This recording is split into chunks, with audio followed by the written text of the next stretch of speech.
Hello and welcome to my YouTube channel जय श्री महाकाल। आज हम करेक्ट यूज़ ऑफ प्रीपोजिशंस पढ़ेंगे। प्रीपोजिशन है हमारा एट। इसे यूज़ करने के कुछ रूल्स होते हैं। इसका रूल नंबर 1 है एट का प्रयोग छोटे स्थानों के नाम के पहले में के अर्थ में होता है। जैसे कि अगर किसी गांव, मोहल्ले या शहर का नाम दिया है तो उन शहर, मोहल्ले और गांव के नाम के आगे एट लगेगा। रूल नंबर 2 है एट का यूज़ कुछ शब्दों के बाद में लक्ष्य के अर्थ को बताने के लिए होता है। For example shout at, grumble at, shoot at, laugh at, mock at, aim at, smile at. Rule number 3 है एट का यूज़ समय को बताने के लिए पर या मे के अर्थ में होता है। For example he will reach at 5 AM, he came at 6 o'clock।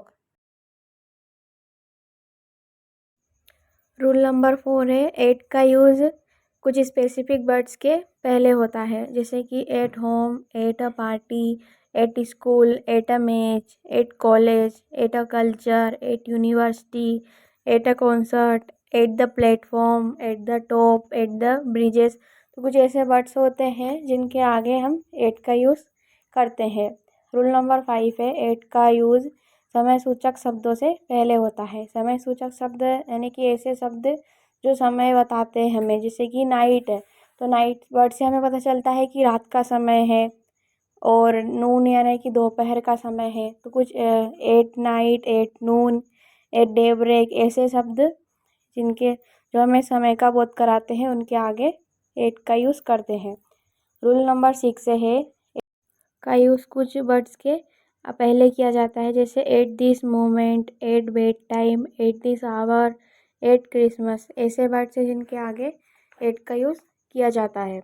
Rule number 7 है एट का यूज़ कीमत, दर, चाल की दर को अभिव्यक्त करने वाले शब्दों के पहले होता है। यानी कि रेट, प्राइस और स्पीड वाले वर्ड्स जो होते हैं उनके आगे एट का यूज़ करते हैं। एग्जाम्पल के लिए मिल्क सेल्स एट ₹22 पर अ लीटर।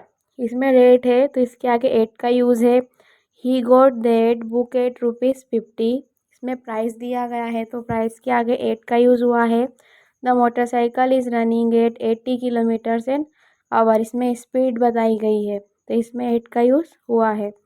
रूल नंबर 8 है एट का यूज़ टेम्प्ररी एक्शन को अभिव्यक्त करने के लिए होता है। टेम्प्ररी एक्शन मतलब ऐसे जो परमानेंट एक्शन नहीं है।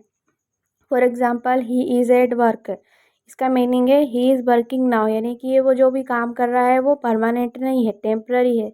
तो उसके लिए एक एट वर्ड का यूज़ आगे करेंगे हम। He is at play. इसका मीनिंग है सी इज़ प्लेइंग नाउ, यानी कि वो टेम्प्ररी वर्क है, उसका कोई परमानेंट वर्क नहीं है।